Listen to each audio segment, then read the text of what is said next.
Welcome to the Workamper Show, a podcast devoted to helping you discover how to finance your RV travel dreams. I'm Steve Anderson, the president of Workamper News.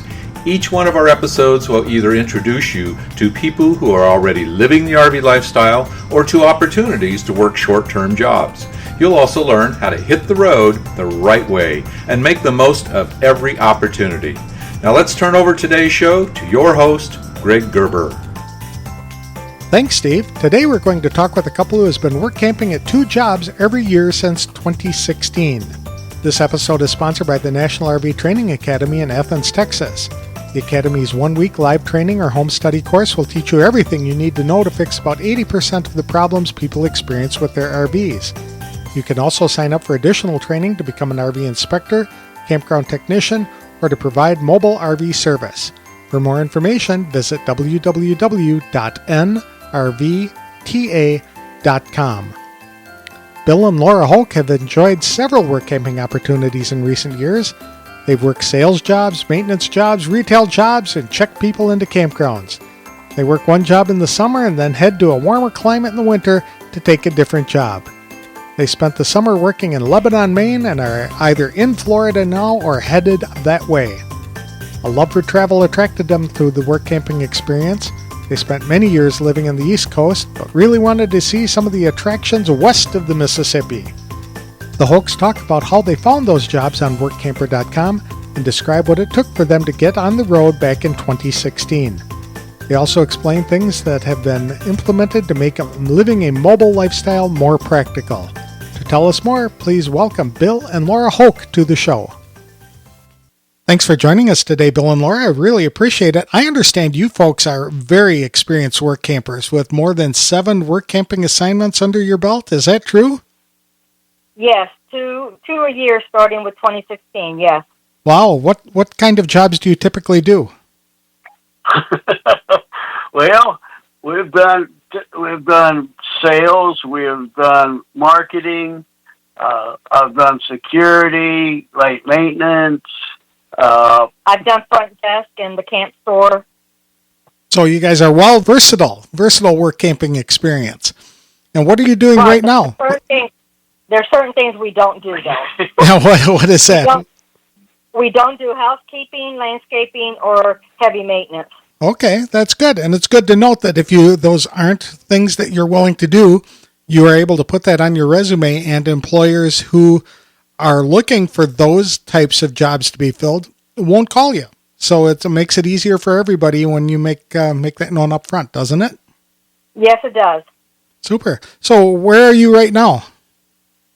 We are in Lebanon, Maine. Oh my goodness, one of my favorite places in the world. It is absolutely... You're familiar with it? I am, yes. I love to visit Maine, and one of these days I want to spend a whole month up there someday, so I'm jealous of what you get to do. Well, the summer has not been summer as far as I'm concerned. Why is that? When it only hits the 90s maybe once or twice, in the 80s a handful of times, the rest of the time is in the 70s or lower. Mm-hmm. I don't care for it. And when in the middle of the summer you have to turn on the heater because it's too cold, that is not summer. That's not summer for you. Okay, very good. No, not me for Florida. You're from Florida. Are you working at a campground this year too, or for this assignment? Yes, we always do. We have to kind of work to get going. So okay. we take a summer job and we take a winter job. Okay, very good. So this is your summer job, and it should probably be ending anytime soon? Thursday. Well, we're leaving here Thursday, heading back to Florida. Okay, very good. Just in time for the hurricane season to wrap up down there. Yes, well, not till November 30th. Okay, cool. So you started work camping how many years ago? June of 2016 was the first time we got a work camping job, but we moved into the RV full time April of 16. Okay, that's good. So we took a summer job in summer of 2016 because we still had a house we were trying to sell, and we were renting it in the meantime, and we weren't quite ready to leave yet. So we got something close by and then we ended up leaving in September of 16 to go to the West Coast. Okay. And your home was in Florida at that time as well? Yes. Yeah, we still have a house in Florida we're trying to get rid of. So Want to buy one? hopefully it will sell in the next month or so. What attracted you to the work camping and RV lifestyle? To me, it was traveling the country while still working, since Social Security doesn't pay all the bills. So it was the opportunity to travel and see other parts of the country, since we were East Coast people. So the first thing we tackled was the West Coast. Mm-hmm. So I like seeing different parts of the country and seeing things like the Grand Canyon and some other Seattle Needle and a few other interesting areas. I like to see the different places we go, do the tours, Canada, Mexico, and all the different states. Things you hear about, read about, see. Mm-hmm. Were there any favorites that you've had? No, I have traveled extensively before I met Laura, and she wants to see what I've seen. So some I have not. So some is new to me. And so you spent that first summer just sort of touring around and enjoying this little freedom of travel, and then you decided to settle down and get a work camping job, and that was out on the West Coast. And you stayed out there just for a summer and then went somewhere else?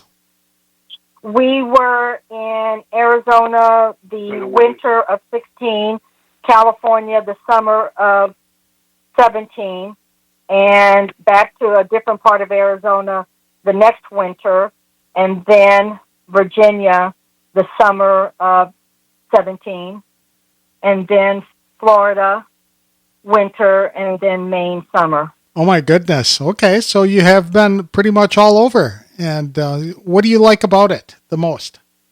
What I like is seeing different parts of the country and just being able to, I get a kick out of watching a TV show or a movie and see a place that we went to, and it says, oh, we know that place. We were there. Mm-hmm. So I really like doing that. I want to tackle the entire country, but I don't think I'm going to convince my husband about the Midwest. That's our last area. The typical jobs can you describe some of what a daily routine might look like for you, starting with this job that you're doing this summer? Well, basically, I try to get them to give me almost the same hours as my husband, as Bill, and Bill was pretty much working afternoon, evening, so they gave me the hours at the camp store, afternoons and evenings.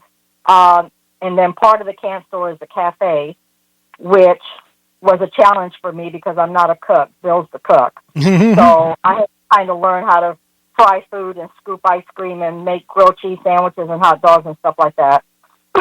Okay. Are there any jobs that you've had that you've really, really enjoyed? Yeah, last year I think down in Virginia I was managing their ice cream parlor and mini golf course. So that was fun and good.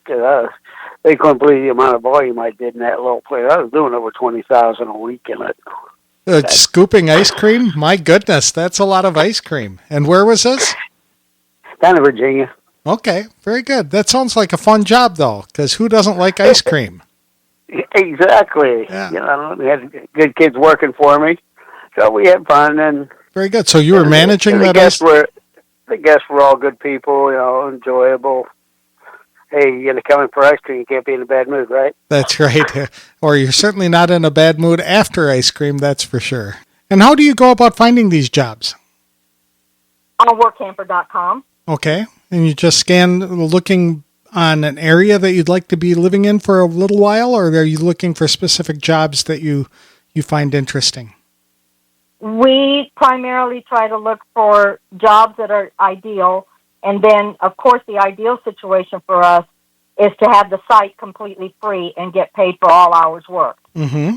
But there's been a couple of situations where so many hours goes towards the site, and then they may or may not give you additional hours. So we kind of had to get something on the side when that happened, and we learned right away that's not what we like. Mm-hmm. We'd rather them give us the site free and then pay us for everything, which has happened in maybe half of the 7 jobs. Okay, very good. The employers make this known though before you sign a contract, right? So it's just a matter. Oh yes. Mm-hmm.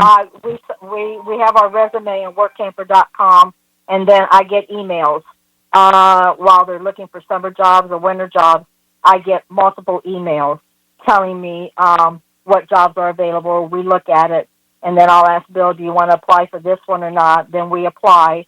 Then we wait for them to contact us, and then we talk about it.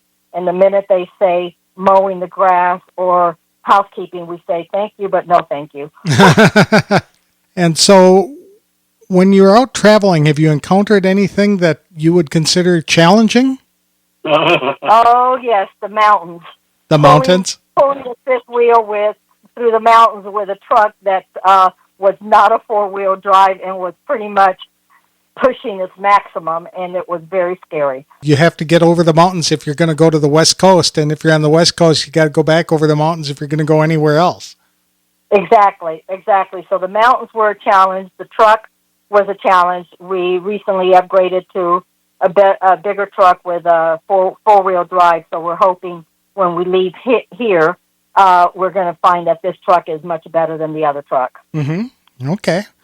And where are you? You're heading back to Florida after this assignment, and do you have a job set up down there? Oh, yes. We went ahead and accepted a job in Ocala where our house is, since it's up on the market for sale. And if it doesn't sell, we're going to try to get tenants back in there because we don't want it to sit vacant. Mm-hmm. So, and we accepted a job that was so many hours towards the site because nothing else was coming available. Apparently, Florida, they don't have to give sites for free because they have so many people that want to go there anyway. I suppose, especially in the winter. Mm-hmm. Right. So it's kind of harder to get one of those ideal jobs where the site is free. So we decided to go ahead and just take this one. But we usually don't leave an area till we know where we're going and what we're going to be doing. And so how long are you planning to stay down in Florida this time? Probably 5 or 6 months. So, depending on when the next summer job is for next summer, when they want us to start. So somewhere around March or April is when we'll leave Florida to head to a different area. I don't know what they have planned for me, the truthful, but I can do other things. So it's no big deal for me. Okay. Yeah, I've done so much in my life that different jobs, it's not hard to fit in. When you're looking for a job, is there anything that you put on your resume that helps you to stand out among other people applying to those jobs? Well, we put part of our resume is our background. Like Bill has over 40 years of hotel management type background, so that hospitality experience helps him. Plus, he's been other types of security. He's done volunteer fire department and deputy sheriff and stuff like that. So that appeals to them. I'm primarily an office person, bookkeeping and that type of thing, customer service and bookkeeping and whatever. So hopefully that tells people, and then telling them our previous job, and they see all the different things we've done. That's a big plus. So what do you like the most about RVing? What are the things that really attracts you to that lifestyle? Me, more than anything, is just the traveling aspect of being able to stay in different parts of the country and see what different parts of the country are like. That's my ideal thing. Mm-hmm. Bill is okay, I guess. The small space doesn't bother me as much as I thought it would. The downsizing and getting rid of all of our stuff from the big house. Just the flexibility of being able to see different parts of the country. And how long did it take you to go on the road? How long did it take us to go on the road? Yep, by the time you decided you wanted to do this until you actually hit the road. How long was that process, and what did that entail? We were dreamers on the workamper.com website for a little while, trying to see if we wanted to do the work camping thing or if we wanted to do the traveling thing. Then we learned that there was jobs that we could do. And then since we moved into the RV in April of 16, and we weren't quite ready to leave the area we were in, getting a summer job close by and still be able to be near our house and whatever, by September of 16, we were ready to hit the road, and that was it. Oh, that's a good process. It didn't require anything real special that you had to do first. You just sort of put it all together and made it happen. How did you come up with the knowledge to be able to do all of this? Did the Workamper provide that for you? Yeah, the workamper.com Dreamer, being a Dreamer member versus a regular member where you are actually applying for jobs and putting your resume. As a Dreamer, all you're doing is investigating the options and what's going on out there. Mm-hmm. And when we realized that we could get jobs and travel and go to different parts of the country, we figured, well, let's go ahead and give it a shot and see what happens. I would imagine that made the process a little easier, having that knowledge there and the ability to tap into people who've already been down that road and learn from their mistakes and their successes. Right. We pretty much have developed our own knowledge of what the business is like. We haven't really studied other people's experiences, but every once in a while when we're in a campground and somebody says, what are you doing? And we tell them we're work campers, then they start questioning, well, what is a work camper? And I tell them right away about the website, and a lot of people out there do not realize that this lifestyle is possible. Right. They think that it's something that only select people who are really, really, really rich can be able to afford this kind of lifestyle, and they don't realize that you can work to support your lifestyle along the way. Exactly. And we find that there are people out there with kids that that homeschool them and do this lifestyle. We're retired without kids and all that kind of stuff, so with Social Security, but we still need that extra income. So being able to move around and still make money and still pay our bills and do whatever works out. What type of RV do you folks live in? Jayco Eagle fifth wheel. Okay. Why'd you select a fifth wheel? Well, because on a travel trailer, you don't have that much storage, and living full time, you need all the basement space you can get. Because you got to, prepare for all different kinds of weather. Still do other businesses on the side. You got to have room for that. Class A was just not in the budget, unfortunately, and nothing else, has the room that a fifth wheel does. Okay. Plus, with a fifth wheel, you don't have an engine to worry about. All you have to do is the engine of the truck. Right. There you go. One less thing to worry about on the road.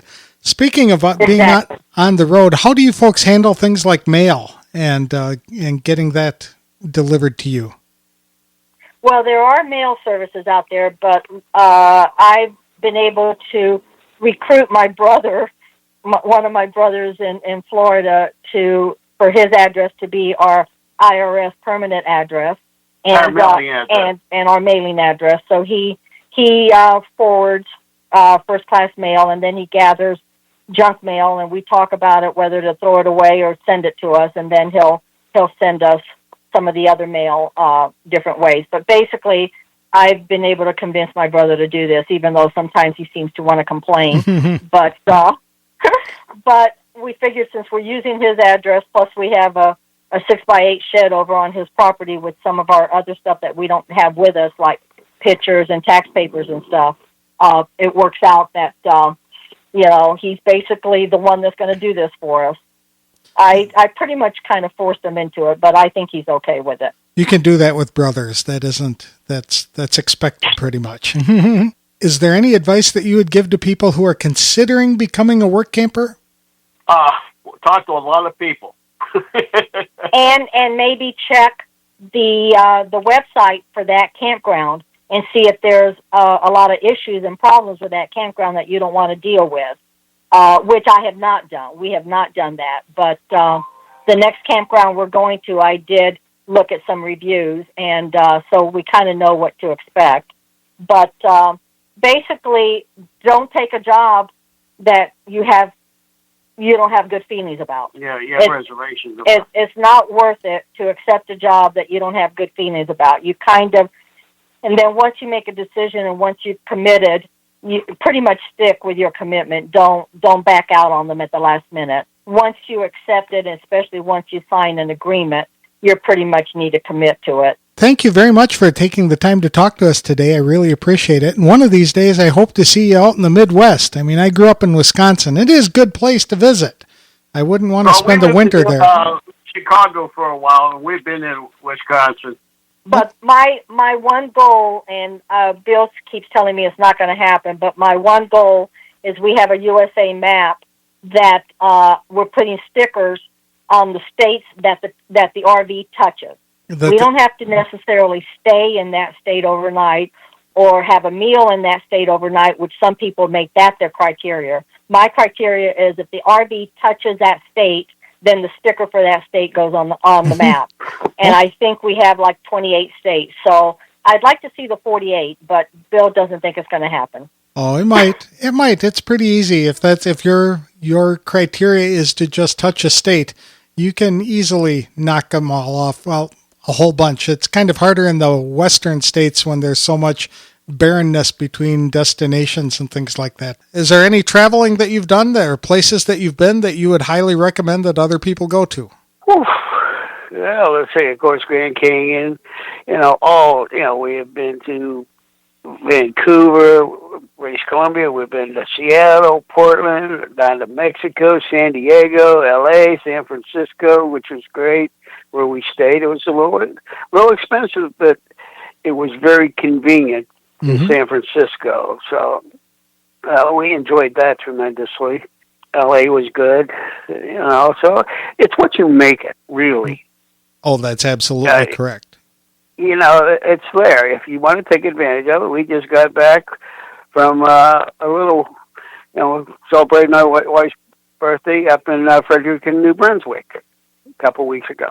So, hey, 6-hour drive, boom. Had an enjoyable time, enjoyable town and people. So, what more can you ask for?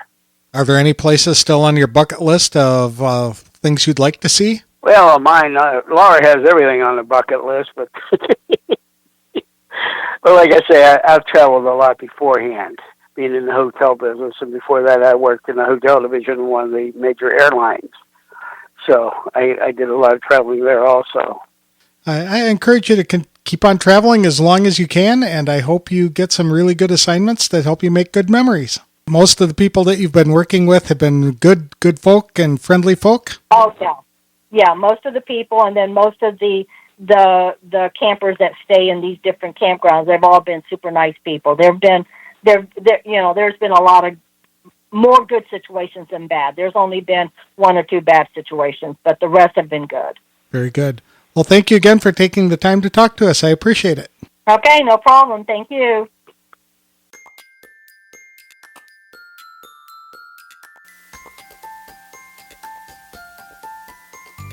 The ability to travel is probably the number one reason why people embrace the work camping lifestyle.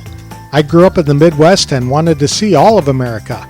When I edited an RV business publication, I had the opportunity to visit a lot of places, but when I got my motorhome in 2014, I started a journey that filled in the missing gaps. Today, Hawaii remains the only state I haven't visited. It was the ability to travel and experience other cultures that attracted Bill and Laura Hoak to investigate work camping as a way to fund their travel dreams.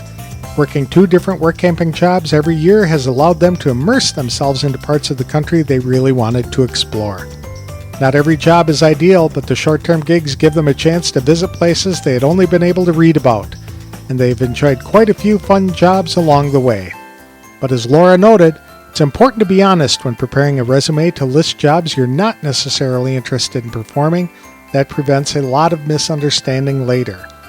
One thing that helped improve their experience was the ability to learn from other work campers through the Workamper online community. Whether it is running a business from your RV or working short-term jobs for a variety of employers, Workamper News can give you information to help you plan a course to live your own dreams and get you on the road faster than you thought possible. For more information about opportunities to live, work, and play in your RV, visit www.workampernews.com. workamper.com. This episode is sponsored by the National RV Training Academy in Athens, Texas. The Academy's 1-week live training or home study course will teach you everything you need to know to fix about 80% of the problems people experience with their RVs. You can also sign up for additional training to become an RV inspector, campground technician, or to provide mobile RV service. For more information, visit www.nrvta.com. That wraps up the shows for this week. Next Tuesday, we'll talk to the staff at an adventure base camp in Utah that's looking for work campers. If you're looking for a way to get away from crowds, then this opportunity might be exactly what you're looking for, so be sure to tune in on Tuesday. Thanks for listening to The Workamper Show.